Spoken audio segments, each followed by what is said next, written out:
When I first landed in Cuba, I was taken aback by how beautiful everything was. You got the 1950s cars, and it's a tropical island destination. But very quickly thereafter, as soon as we got into Havana, the main city area where people congregate, I couldn't believe the sights that I was seeing. It was very sad. You had homes that looked like they were bombed out. Our tour guide at the time said that this was somewhat of a product of hurricane season and how difficult it is to repair these buildings. And I already had known about the rolling blackouts, and I experienced them later in the day. And it was definitely unlike anything I've ever experienced before. Everything's pitch black. There aren't any traffic lights on. It's crazy, right? But I was taken aback. I was very sad by all the poverty that I saw, and then I was very angry. It was actually Ben Rhodes who told me that I would get very sad when I first went to... Former Obama foreign policy advisor. Former Obama foreign policy advisor Ben Rhodes, who was formative in the previous normalization agreement with Cuba that Barack Obama had orchestrated, and he was right. It was very sad to see, but then it was very angering. It was very anger-inducing because I felt like there was a lot of potential on this island that we were just robbing the people of, and it's totally cruel and totally unnecessary. And it was part of the reason why I went to Cuba, because I've heard a lot about, Cuban organizing, the Cuban government. I'd read a lot about it. Sure. I knew about the island's history of developing sovereignty, but I'd also heard about this blockade, right? And I wanted to figure out exactly how this blockade was harming people directly, and in many ways that are indirect, because the blockade itself is designed to be invisible. It's a system of sanctions. It's this bureaucratic nightmare that basically renders it impossible for the island to do regular commerce, just like any other country. Banks can't take out loans from any other banks. And you, as an American citizen, as a matter of fact, have a lot of restrictions on what you can and can't do, both on the island or if you wanted to even send money. If you have relatives on the island, it's a very difficult process to directly send cash payments to your relatives as well. It's totally unnecessary. These rules are so arbitrary, and yet they're so damaging to everyone, to everyday Cuban existence. What were you most surprised by actually seeing it up close and personal?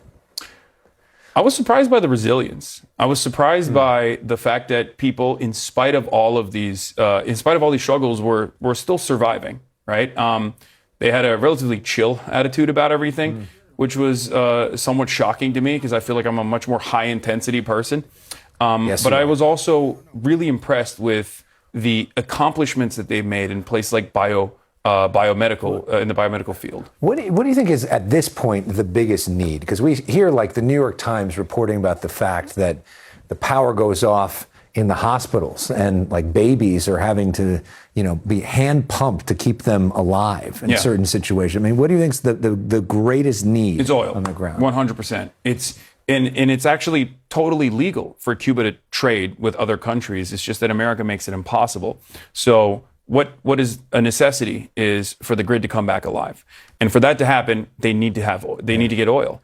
And I believe there's a Russian tanker that just docked in Havana. As of this morning, if I'm not mistaken, with 730,000 barrels of oil, which will provide much needed respite and will allow the Cuban energy grid to survive. They'll still ration it heavily, but this way medicine can be transported on the island. I want to give you a chance to respond to two criticisms of this trip that have gotten widely reported. The New York Times sort of called you out for the fact that you all stayed in a nice hotel that was very luxurious compared to a lot of what the people on the island are dealing with every day.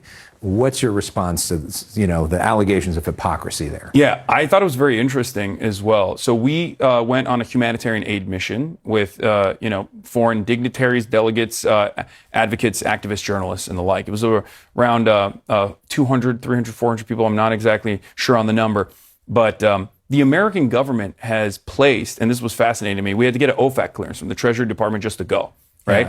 And the American government has actually created these incredible restrictions that only allow American citizens to stay in four hotels on the island. There are thousands of hotels on the island, but we can only stay in 4. And if I don't stay in a hotel, and these are 5-star hotels, according to the American government, if I don't stay in one of those hotels, I could go to prison for 10 years and have to pay a $250,000 fine.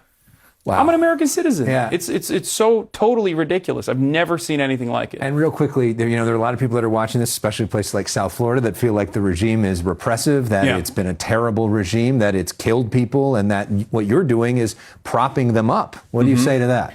I just don't want babies to die. I don't want people to suffer. I think that the difference in opinion as far as like how Cuba governs itself is up to the Cuban population. I just want, as an American citizen, to stop putting our hand on the scale in this incredibly violent way, because the results are unbelievably violent. Collective punishment is a war crime after all, and there is no other way to look at what we've done, especially as Trump has like basically said the quiet part out loud and restricted all oil from going into the island. It's impossible to ignore. Yes, it is. And according to what he's saying, it sounds like this story is not going away anytime soon. Hasan Piker, thank you for sharing your views. Great to see you. Thank you for having me.